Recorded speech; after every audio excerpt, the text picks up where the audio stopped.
Today, the U.S. celebrates its 250th birthday. What should we expect from President Trump? Yeah, President Trump is expected to speak around 9:30 p.m. Eastern Time at the National Mall in D.C. Now, Trump has long promised to make this really, really long speech. Now, we'll be seeing how much of that, how much of that speech really is going to be all about Iran.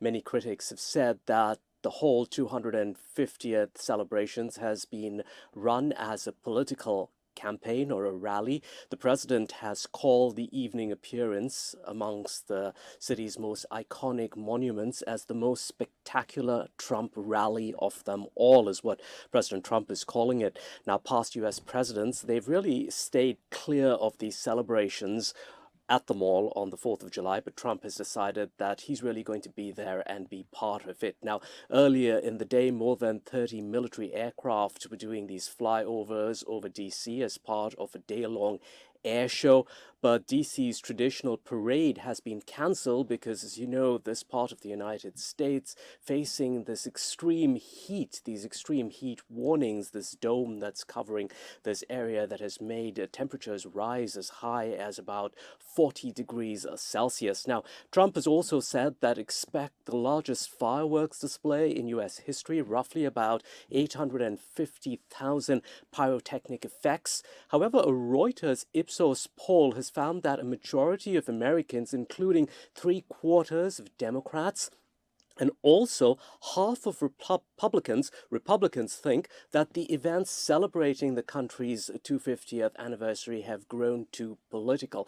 A lot of people deciding to stay away from today's event, yes, because of the heat here in DC, but also because they feel that all these celebrations have become far too skewed with a MAGA agenda. So it remains to be seen how many people actually turn up for Trump's rally this evening, which will be at which will be at around 9:30 p.m. or 9:45 p.m. this evening, and then the fireworks follow after.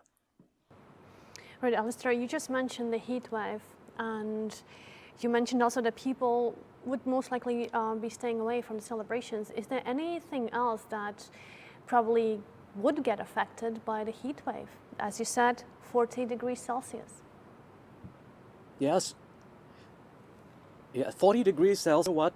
On paper or on your phones rather as well, when you look at the temperature, it says 40 degrees Celsius, but if you go outdoors, it feels like about 48 or nearly 50 degrees Celsius, and there's a good reason for that. You're not imagining that. It's because of all the humidity. So there's what's called the real heat factor, so you factor in another 10 degrees or so, and therefore it might show 40 degrees Celsius, but you're feeling way, way hotter, closer to 50 degrees. So you can really tell why people would be afraid to get out, but hopefully towards the evening hours things get a little better, but not too much. Now, I talked about this brutal heat dome gripping more than half the country. That's over 185 million Americans under these heat alerts, with this heat index really topping the charts here at these record temperatures. Some say that we could see on 4th of July. Now, in Washington, officials have cancelled its Independence Day parade. Officials say it's simply way too dangerous. That also that same heat force, also affecting this fair that we've seen on the National Mall. It shut down Friday as temperatures continued to soar, and of course opened up later in the evening. Now, Philadelphia scrapping its salute to the Independence Day parade. Upstate in Watertown, New York, the concert and fireworks there also cancelled, and in Boston, organizers pushing fireworks, the gates that open for those fireworks, pushing it back by about 4 hours to keep people out of the sun, letting them in cooler or slightly cooler hours, really. It's also hitting the power grid here, the nation's largest grid operator, covering about 67 million people. It's asking its customers to cut back power right now. In New York also, you're seeing these power outages. Also in places like in Arlington, Virginia as well, power outages. Not the best time, of course, given that these extreme temperatures that we're seeing. And of course, very dangerous for people who do venture outside, especially seniors or the elderly or people with compromised immune systems, etc.